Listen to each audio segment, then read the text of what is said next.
In the Sunstone Valley, where the river whispered ancient secrets to the towering cedars, lived two young villagers, Puku and Puki. They were not related by blood, but by spirit, both possessing a vibrant energy and a desire to make their mark.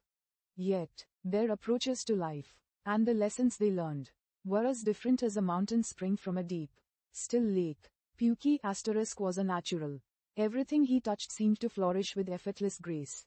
When the village elders taught the intricate art of weaving fishing nets, Puki's fingers danced, his knots tight and true from the very first lesson.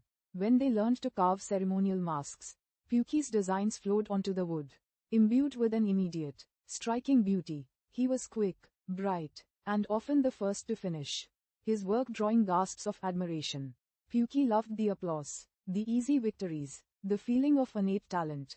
Puku, on the other hand, was not a natural. His hands were clumsy at first with the fishing nets, tangling the twine more often than not. His carving tools slipped, leaving unintentional gouges in the soft cedar. He was slower, more deliberate, and often had to redo his work countless times. While Puki would already be displaying his finished mask, Puku would still be in the corner, brow furrowed in concentration, painstakingly smoothing out a rough edge, or recarving an eye that didn't quite look right. Puku didn't seek applause, he sought mastery. The villagers saw the difference. "Ah, Puki," they'd say with a smile. "A gift from the spirits." And of Puku, "He tries so hard, doesn't he?" Puku would often overhear these remarks, and a quiet knot of self-doubt would tighten in his stomach. He admired Puki's ease, sometimes wishing he too possessed that effortless flair. One year, a terrible dry spell hit the Sunstone Valley. The river dwindled, and the usual fishing spots became barren. The villagers decided to embark on a challenging project, diverting a small mountain stream to create new, fertile rice paddies high on the plateau, a task requiring immense precision, patience, and a deep understanding of the land. Puki, with his usual enthusiasm, quickly grasped the concept of the channels and sluice gates. He drew beautiful plans in the dust, explaining the flow of water with captivating gestures.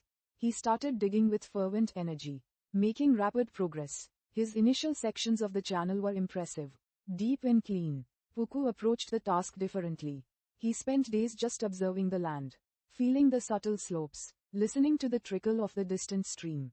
He consulted the oldest villagers, learning about the soil's composition, the way water seeped into the earth, and the unseen paths it carved underground. When he finally started digging, his pace was slow, almost painstakingly so. He would test the depth, compact the sides with careful taps, and frequently pour small amounts of water to observe its flow, adjusting his path by mere inches.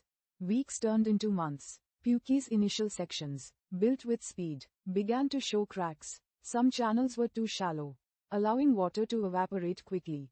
Others were too steep, eroding the soil during the rare rain showers. He had to frequently stop and patch, rebuild, and correct, costing him precious time and energy. His frustration grew with each setback.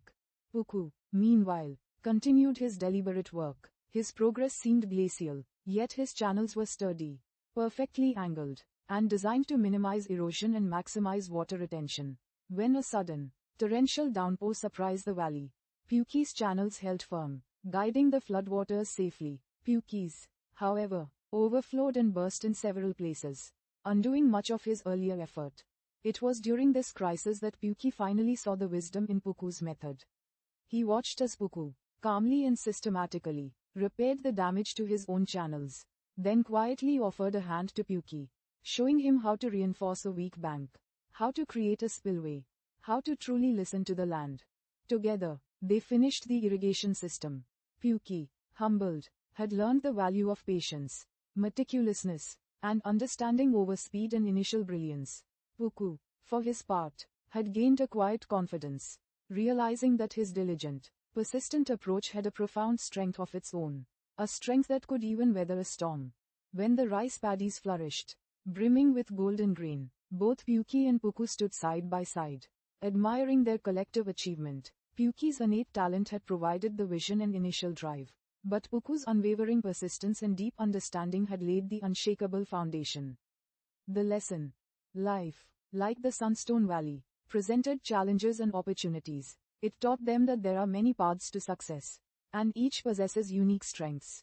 Puki taught that natural talent can provide a strong start, but without a deep understanding and the resilience to learn from setbacks, it can falter. Puku taught that quiet persistence, meticulous effort, and a willingness to learn slowly but thoroughly can build something far more enduring and resilient. Even in the face of initial struggles or comparison, they both learned that the most profound achievements often come not from individual brilliance alone, but from the blend of diverse strengths and the quiet dignity of simply showing up, day after day, and doing the work. And perhaps most importantly, they learned that comparing one's journey to another's only distracts from the unique wisdom and strength inherent in one's own chosen path.